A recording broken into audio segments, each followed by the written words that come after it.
Baru-baru ini, Anies Baswedan menyampaikan pandangannya soal kondisi negara yang menurutnya sedang tidak baik-baik saja.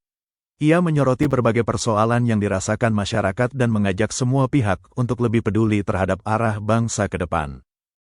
Assalamualaikum warahmatullahi wabarakatuh. Teman-teman semua, izinkan saya berbagi pandangan. Saya mengikuti dengan seksama apa yang sedang terjadi di negeri ini. Dan terus terang kondisinya tidak baik-baik saja. Rupiah jatuh ke titik terendah sepanjang sejarah. Harga-harga naik, kesempatan kerja menyempit, daya beli rumah tangga melemah, tabungan tergerus. Dan ini berdampak pada hajat hidup orang banyak. Tantangan di depan juga masih panjang. Geopolitik yang memanas, konflik membayang di Timur Tengah, dan para ilmuwan mengingatkan El Nino terkuat dalam sejarah pengamatan itu sudah ada di depan mata. Satu ujian saja berat, saat ini beberapa datang bersamaan, maka beratnya berlipat. Dalam situasi seperti ini, yang paling dibutuhkan pasar dan publik adalah satu hal, kepastian. Bukan ketenangan semu, bukan masalah yang ditaburi gula-gula, tapi kepastian yang lahir dari transparansi dan kejujuran. Dari arah yang jelas, dari pemerintah yang tahu akan kemana negeri ini dibawa. Sayangnya, itu yang justru tidak kita dapatkan. Data dipilih-pilih, hanya yang baik yang ditampilkan, yang buruk disembunyikan. Komentar pejabat soal situasi serius sering terdengar enteng bahkan bercanda. Kebijakan berubah-ubah, hari ini begini, besok berbeda. Pasar bingung, publik bingung, investor menahan diri, bahkan sebagian kabur. Keteladanan juga tidak hadir.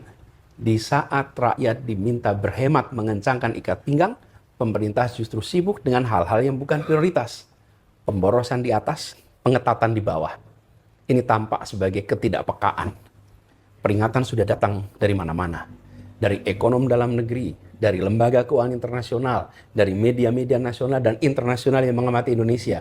Tidak mungkin mereka semua keliru bersama-sama di saat yang sama. Ini yang dipertaruhkan adalah hajat hidup ratusan juta orang. Maka situasi ini harus diperlakukan dengan keseriusan yang sepadan. Oleh karena itu saya mengajak kepada pemerintah, berhentilah memberi obat tidur kepada publik. Buka data apa adanya. Sampaikan masalah dengan jujur. Berikan arah kebijakan yang jelas dan konsisten. Pimpin secara solid, ajak, dan dari atas sampai bawah. Itu yang menenangkan pasar, dan itu yang akan menenangkan rakyat. Lalu kepada teman-teman semua, bersiaplah. Suka tidak suka, masa-masa berat masih ada di depan kita. Tekanan ekonomi belum reda, cuaca ekstrim akan hadir dan menerpa, dan dunia di luar sedang bergolak. Tentu kita tetap harus optimis bahwa kita akan bisa melewati itu semua. Asal kita berjalan dengan mata terbuka, bukan dengan ilusi yang dibuat-buat. Kita pasti bisa, tapi syaratnya satu, serius. Mari kita serius mengurus bangsa ini. Terima kasih. Assalamualaikum warahmatullahi wabarakatuh. Menurut kalian, bagaimana kondisi Indonesia saat ini?